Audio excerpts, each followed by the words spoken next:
The wind howled across the rocky plains of Veganine as soldiers tightened their armor straps and checked their weapons. Smoke curled from a nearby ridge where a dropship had been shot down just hours earlier.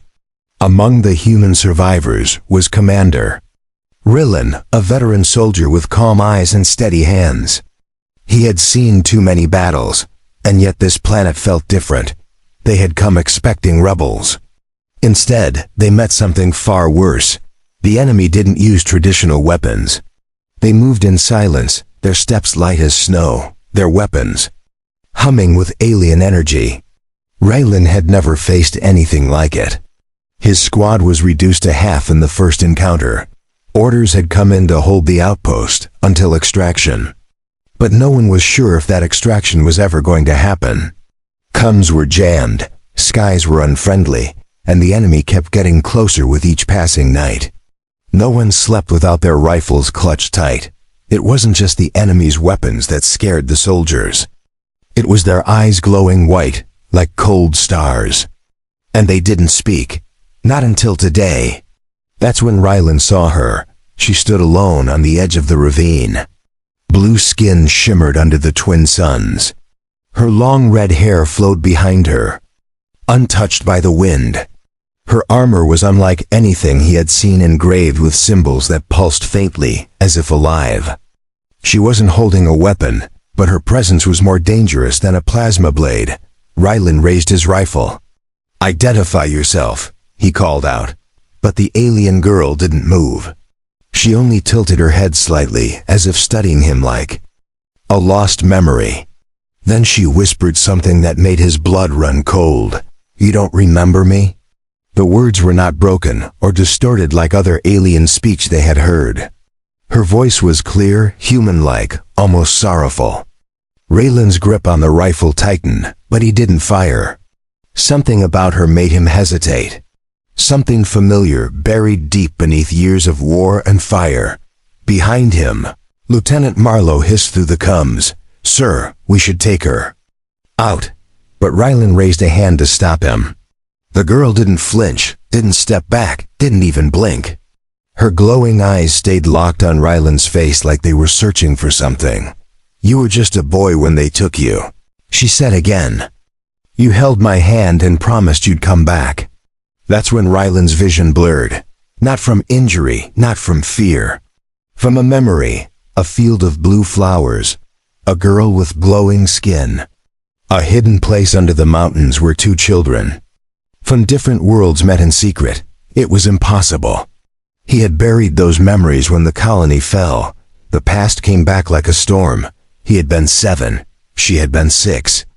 They had shared berries and stories while their parents were at war. Then one day she disappeared. No trace, no goodbye. And now she stood here, a warrior of the enemy side. He lowered the rifle, confused and torn. "That's not possible," he muttered. "You can't be her." Her expression didn't change. "My name is Lysara. You called me Lissa, and I never stopped waiting." The name hit him like thunder. Lysara, the girl who used to braid his hair and sing alien lullabies. The girl who had shown him how to track wind beasts and who cried when he left.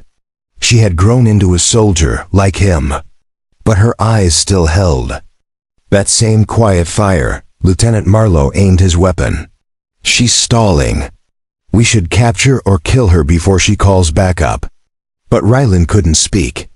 His chest felt tight, like a string was pulling from his heart to the blue-skinned woman in front of him. 1,000 questions burned on his tongue, but only one escaped. Why now? Lysara's lips curled in the faintest smile. "Because the war you fight is not the war I came for. I came to remind you who you were, before they turned you into this." The sound of distant ships echoed overhead. Reinforcements were approaching. Neither side would wait much longer. Raylan had seconds to choose enemy or memory, gun or peace. Lysara stepped forward slowly, not in attack, but as someone returning home after years in exile. Her hand reached out, not for a weapon, but for his face. But before she could touch him, A plasma blast hit the rocks behind her. The humans had opened fire. She was gone in a flash of blue light, leaping over the ravine like a shadow on wings. Raylan stood frozen, her voice still ringing in his ears. "You don't remember me, but I never forgot you." The night air crackled with tension as Raylan stared into the darkness beyond the ravine. His squad moved around him, setting up new perimeter traps, speaking in low voices.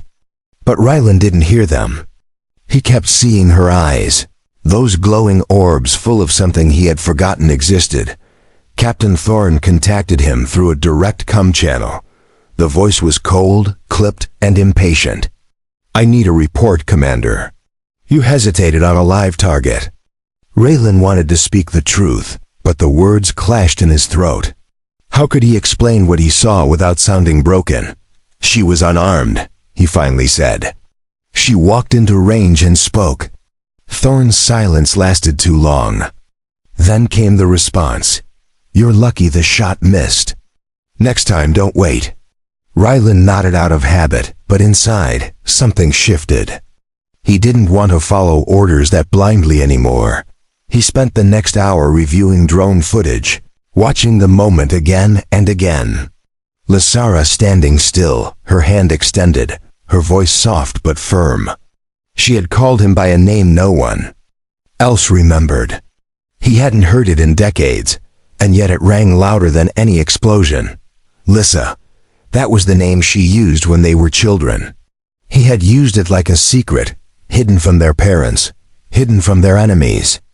She had given him a smooth stone carved with the letter, and he had kept it tucked in his boot for years, until it cracked during training. He closed his eyes, trying to picture the old forest they had played in. He remembered a blue sky, silver, leaves, and laughter. It felt like another life. That life had ended in fire. His family had been evacuated, but hers had vanished in the chaos. He thought they had all died, but she hadn't died. She had grown into a warrior. And she had remembered him. That was what scared him most. Not that she was alive. Not that she had joined the other side. But that she still believed in something they shared before the war swallowed them whole. He woke before sunrise and went out alone, walking toward the ravine. It was dangerous, but he couldn't rest without answers. He found the stone she had. Stepped on when the shot hit. It was cracked down the middle, split like the memories in his head. A soft sound made him turn sharply. From the shadows of a boulder came a figure. Blue-skinned, tall, armored, silent. It was her again. Lysara stepped forward, her expression calm but her eyes full of questions. Neither of them raised weapons. "I shouldn't be here," he said quietly. "But I couldn't stop thinking about what you said." Lysara gave a slow nod. Her voice was just as steady as before. "You were kind. You protected me when my brothers threw stones. You brought me food when I was hungry. I remember everything." Raylan looked down at the broken rock in his hand. "I thought you died in the fires. We barely escaped. I begged my father to search, but he said we couldn't go back." Lysara's jaw clenched, and he saw the pain ripple through her posture. "I waited by the river for 3 nights. That image hit him harder than any battlefield injury. A small girl sitting alone in the smoke and ash, waiting for someone who never came. He wanted to say sorry, but the word felt too small for what she had endured. Still he said it. "I'm sorry I didn't come back." She looked at him, her voice softer now. "I never blamed you. You were just a child. They took everything from us and taught us to hate." Raylan stepped closer, lowering the broken rock to the ground. The light from the rising sun hit her armor, revealing tiny carvings across her chest plate. He leaned forward and squinted. The symbol carved there wasn't alien. It was the same one he had scratched on the wall of their secret cave as a child, his initials. And hers, still there. After all these years. Still glowing like a promise neither of them had broken. "I didn't forget that place," she said, her voice trembling slightly. "I returned every year, hoping one day you would come too." Raylan felt the sting behind his eyes. So much. Time had passed, so many battles fought. But none of it erased what had been real before the war. And now she was standing here, risking everything, reaching out not for a fight, but for something they both lost and wanted back. He took a slow breath, and for the first time in years, he didn't feel like a soldier. He felt like the boy who used to laugh in the trees with a strange, kind girl who glowed like the stars. The silence between them felt heavy, but not painful. It was filled with the things words couldn't hold anymore. It was filled with memory, and memory, he realized, might be the most dangerous weapon of all. Raylan returned to camp before the others woke up. The fire pits were still warm, and the fog hadn't lifted yet. He moved silently between the tents, unsure of what he was going to say or do next. His hands were still shaking from the meeting. With Lysara, he had spoken to the enemy without permission. If the command found out, he could be arrested or worse. But it didn't feel like betrayal. It felt like truth. The kind of truth that went deeper than sides, deeper than war. He tried to sleep, but every time he closed his eyes, he saw her face. Not just the warrior's face, but the girl she used to be. The girl who danced in the silver fields, who taught him alien words, who trusted him when no one else would. That bond hadn't broken, even after so many years. It had only been buried under dust and blood. And now that it had returned, he didn't know how to carry it. Marlowe knocked on the side of his tent. "You're up early," he said. "Command wants a sitrep.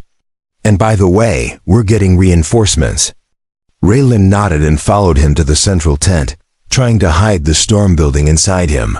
Captain Thorne stood over a digital map, pointing at heat signatures on the eastern cliffs. "The enemy is preparing a push. We strike before sunset," he said. Raylan studied the map carefully.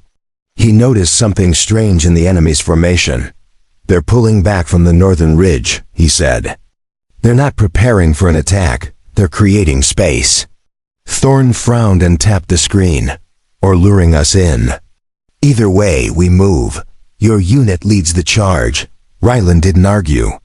But as he left the tent, he pulled Marlowe aside. "Delay the charge if you can. I need a few hours." "Trust me." Marlowe looked confused but didn't press. He had served with Raylan long enough to know when to ask questions and when to wait. Raylan left camp again, this time through the north tunnel. He took only a pistol and a cum jammer.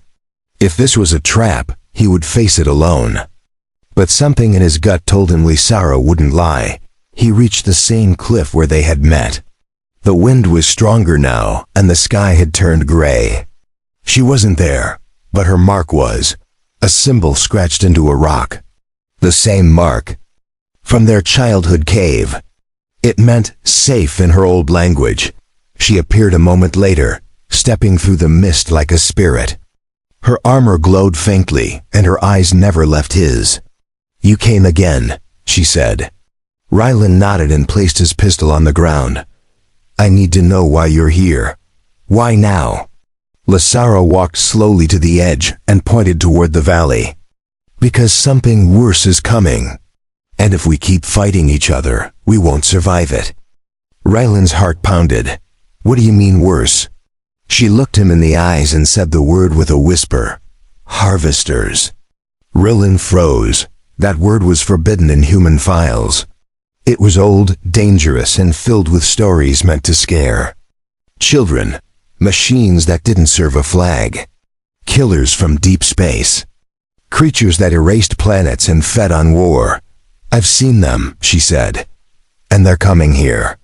That's why I joined this war, not to fight you. To warn you." Raylan rubbed his face. Everything he believed was breaking. His enemy was his friend. The war was a distraction. And death was coming from above. "You think our leaders will listen?" he asked. Lysara shook her head. "No, that's why we have to act before they do. Just like we used to, just you and me." Her words filled him with both hope and fear. This wasn't just about them anymore. It was about everyone. He looked up at the sky. For the first time, he noticed the strange clouds forming near the upper orbit. Lights flickering in unnatural patterns. Something was indeed approaching. If we do this, he said, we're going against both sides. Lysara stepped closer. Then we stand between them. Like we did when we were kids. When we believed peace was stronger than war. Rylan didn't reply at once. He picked up the markstone from the ground and tucked it in his pocket. It was warm, like a beating heart. Like memory refusing to die. He looked at her and gave a small nod. Then let's begin. Before it's too late. Her eyes shone brighter, but her smile was soft. For the first time in years, they stood together. Not as enemies, but as something stronger, not just allies, but the last hope against what was coming. Asterisk. The warning came in silence. No alarms, no signals. Just a long shadow drifting over the clouds, so wide it seemed to stretch from mountain to mountain. Rylan and Lysara both looked up from the ridge, their breath caught in their chests. The object above them wasn't shaped. Like any known ship, it wasn't sleek or fast. It was massive, slow, and shaped like something half alive. It moved without sound, but the pressure in the air changed. The birds scattered. The clouds turned gray. Even the wind dropped into a heavy stillness, as if the world itself held its breath. That's just one of them, Lysara said. There will be more. Rylan didn't ask how she knew.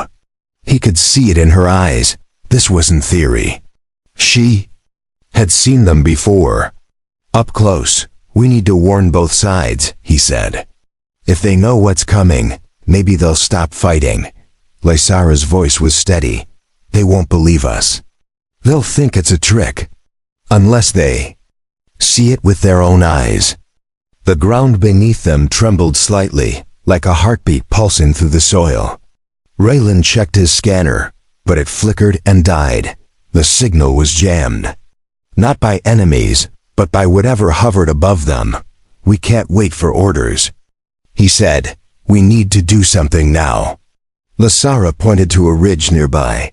There's a signal tower hidden in that peak. My people used it once before.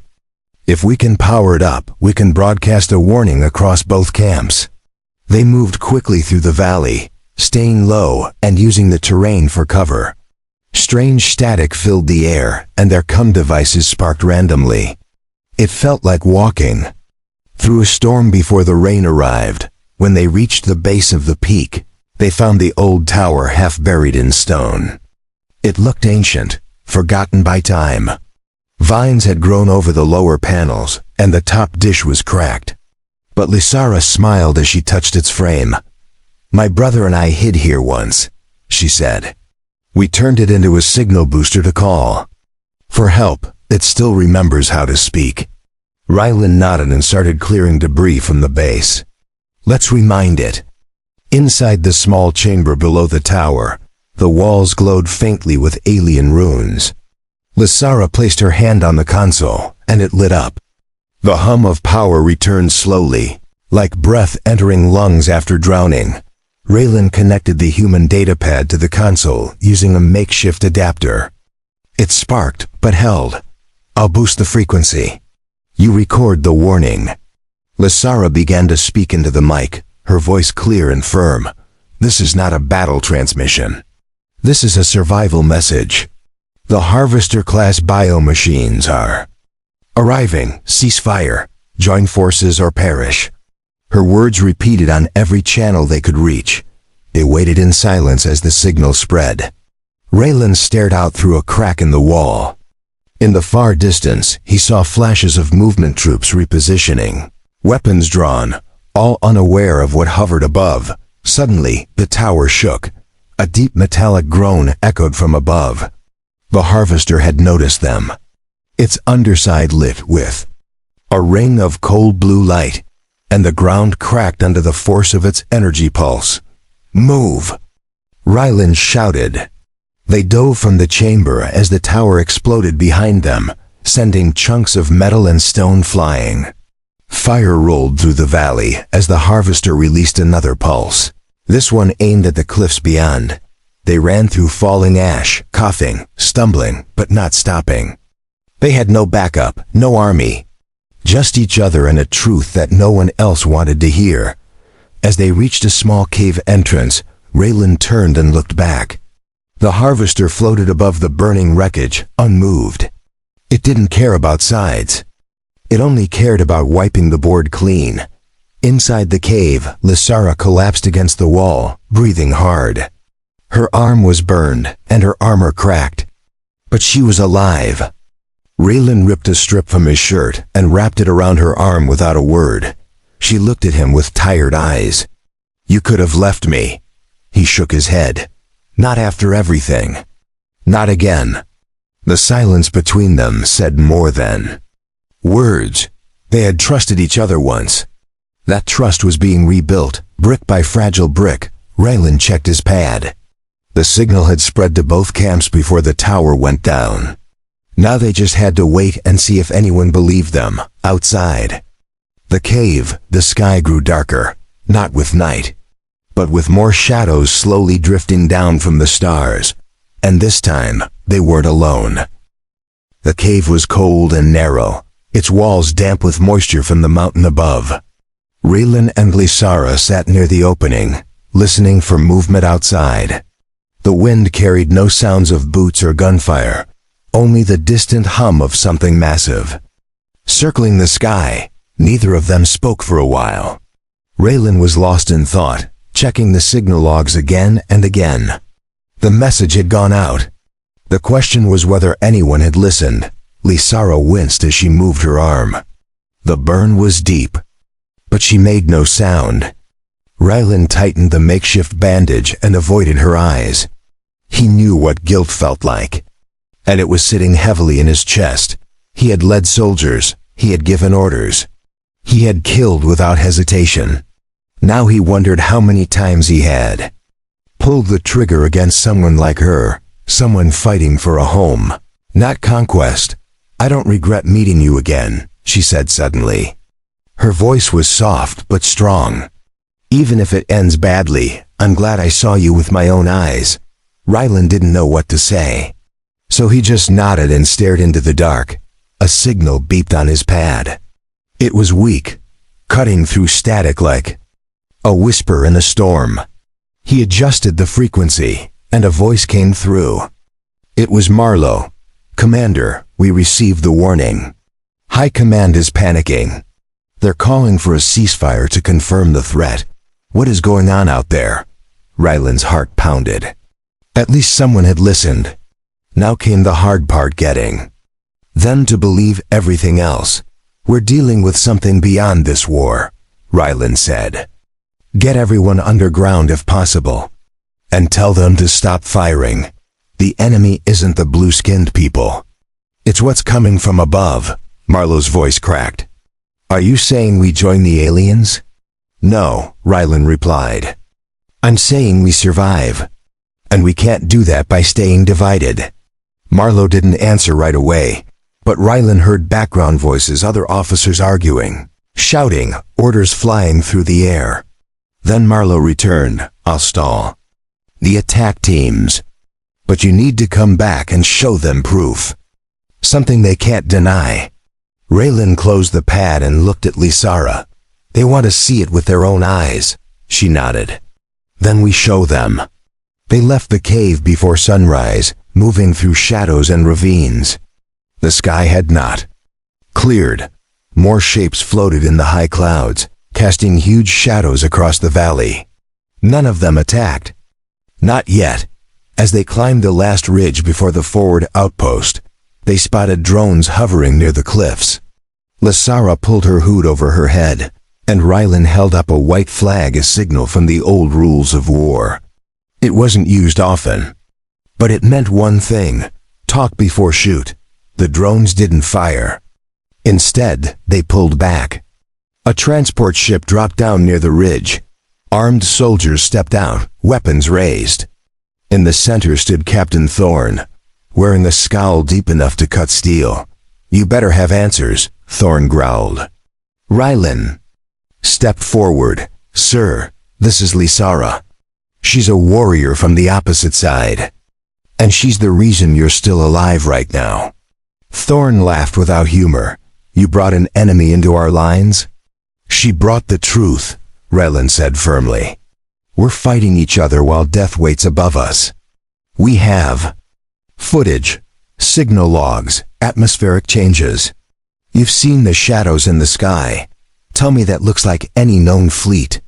Thorn stared at Lysara for a long moment. Then slowly, he lowered his weapon. You're risking court-martial, Commander, Rylan nodded. Then put me on trial after we survive. Thorn looked up, watching the massive shapes above shift again. A wave of silence spread across the ridge as soldiers followed his gaze. Lysara stepped forward and activated a small projection device.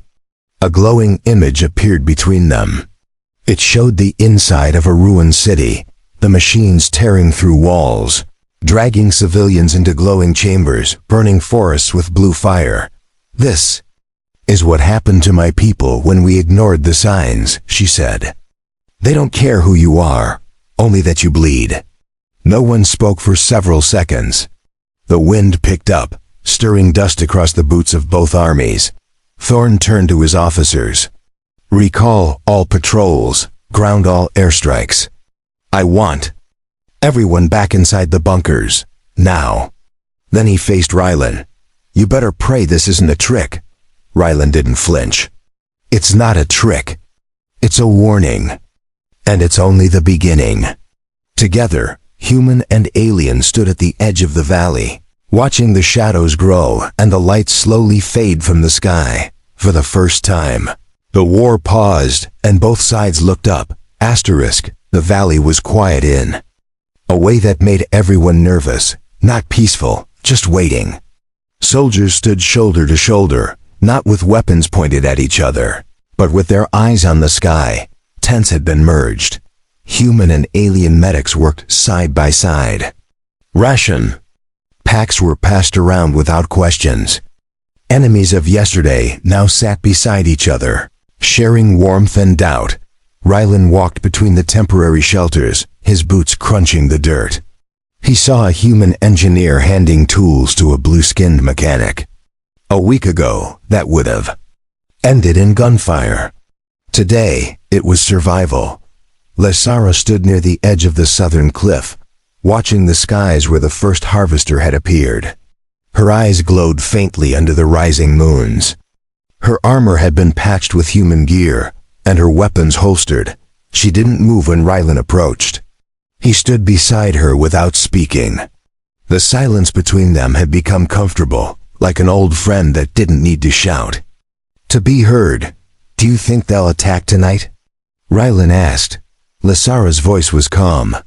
Yes, they always wait until fear has softened the heart, until leaders believe there's still time. Rylan nodded and stared at the sky. The harvesters didn't send warnings. They didn't send demands. They arrived when the last torch of resistance had been lit, and they crushed it before it could spread. We've prepared every weapon we have, Rylan said. But we don't know if it's enough. Lysara looked at him with a tired smile. It won't be, but it's not about winning. It's about showing them we won't fall quietly. In the command tent, Captain Thorn stood before a map lit with red lights. Beside him was General Kovac of the alien resistance. Two commanders from two enemy forces now planning together. We can't match their strength, Kovac said.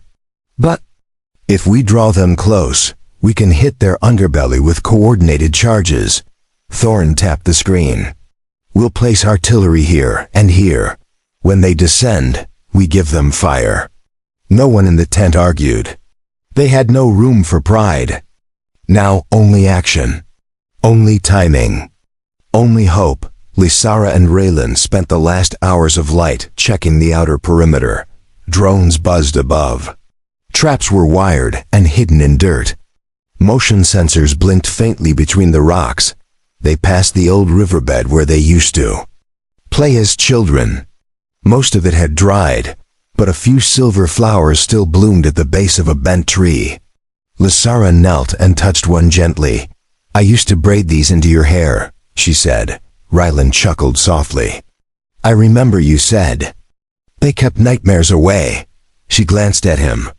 "Maybe they still do." For a moment, the war felt far away. They returned to the camp as the sun dipped below the peaks. A quiet buzz spread through the soldiers. Everyone could feel it. The pressure, the shift. The storm coming before the sky split. At midnight, the lights in the sky began to flicker. Not like stars. Not like ships. Like something crawling across the edges of the atmosphere. Moving slowly. Watching. "Positions," Thorn barked. "No one fires until my signal." Human and alien lined the ridges. Some held rifles. Some held blades. Others just held hands and waited. A deep hum vibrated through the earth. The harvesters had begun their descent. One by one, their massive forms dropped from the clouds, glowing blue under their bellies, scanning the ground with beams of light. The first shot wasn't fired by a human. It came from an alien cannon placed near the eastern cliff. A beam of energy struck one of the machines directly, cracking its outer shell. That was the moment everything exploded. The ridge lit up with fire and sound. Soldiers screamed orders. Blades clashed with metal. Beams lit the sky like lightning trapped in glass. And in the middle of it all, Rylan and Lysara charged together. They fought side by side, just as they had played side by side as children. Her sword glowed with plasma. His rifle roared with fury. They moved not as strangers, but as a memory reborn into battle. A harvester turned its eye on them and fired. They split in opposite directions. The ground cracked beneath Rylan's feet, but he kept running. The fight had begun. And he knew what they were truly fighting for now. Not just land, but the right to remember who they were. The battlefield was a storm of smoke and screams. Lights from both sides clashed in the night, while the harvesters moved like shadows with steel hearts. Each blast from the machines cracked the ground. Each strike from human and alien blades sent sparks flying. There was no front line anymore. Only chaos, noise, and desperation.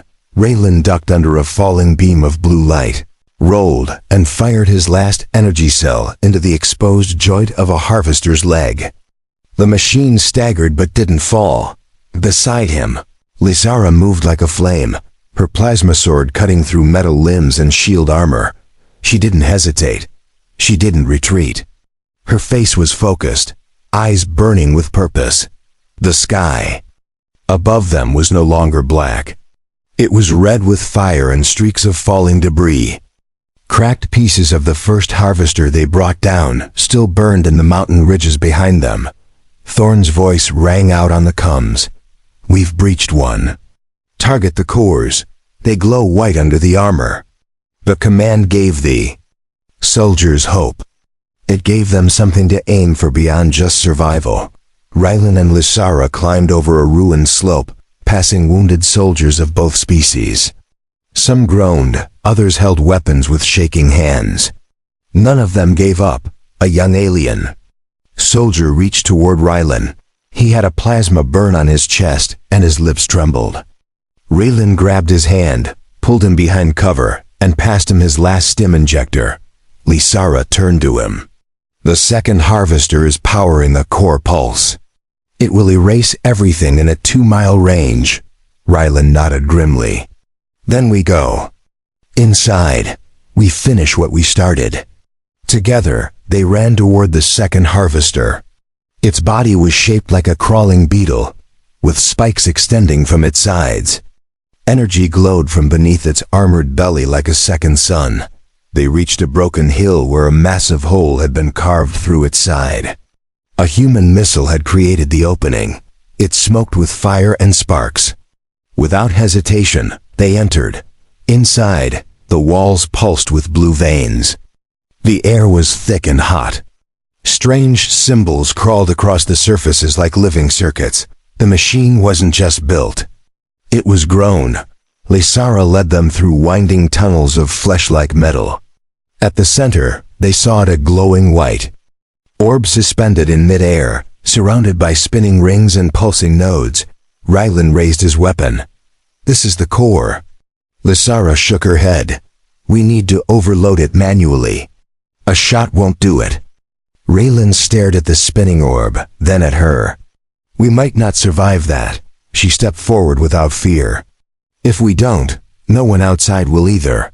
He followed her, heart racing, remembering every moment they had shared before the war and after they found each other again. Together, they opened the main hatch. The light nearly blinded them. The sound it made was like a heartbeat, deep and constant, shaking their bones.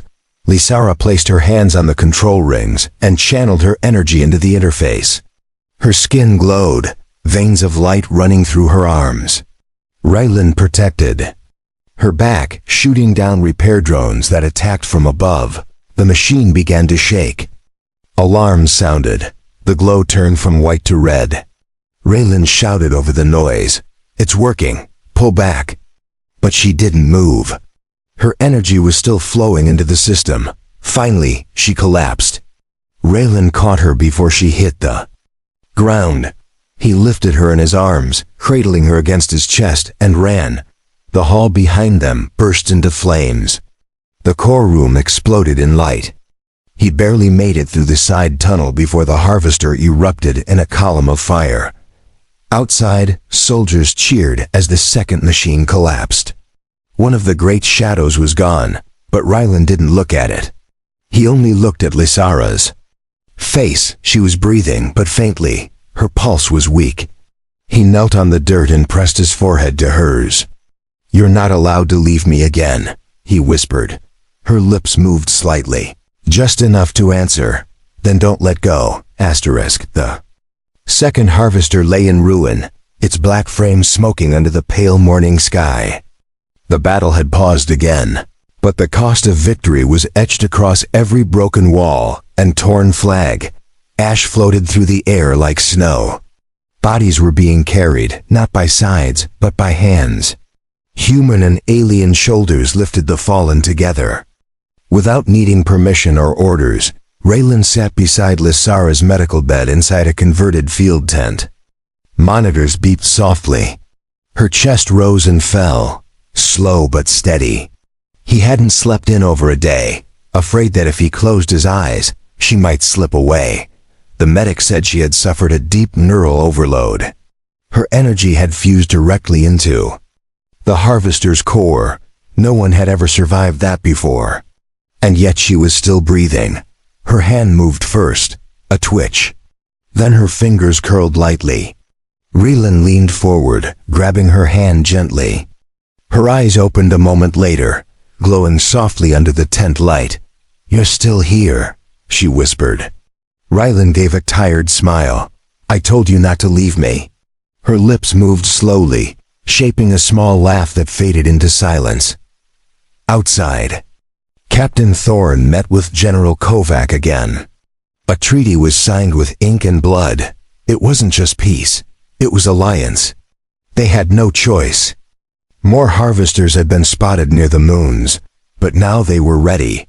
Together, they had proven that the enemy could bleed, and that unity could stand where hatred once lived. Rylan pushed Lysara's wheelchair to the edge of the cliff later. That evening, she wanted to see the battlefield one last time. Not as a place of pain, but as a place of change. Below them, tents were being taken down. Debris was being cleared. New walls were being built, not for separation, but for defense.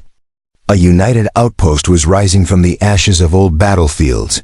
"I never thought I'd see this day," Lysara said. "Not in this life," Rylan looked at her. "You made it possible. You remembered who we were, even when I forgot." She turned toward him, eyes glassy but firm. "I remembered because I had to. Someone had to carry the truth. If I forgot you, then the war would have won twice." Raylan touched her hand again, this time not as a soldier, but as the boy she used to know. They sat there in silence, watching the sky turn orange and then violet. Ships passed slowly overhead, scanning. The edges of the clouds, watchful, ready, but not afraid. Raylan took a small object from his pocket and placed it in her lap.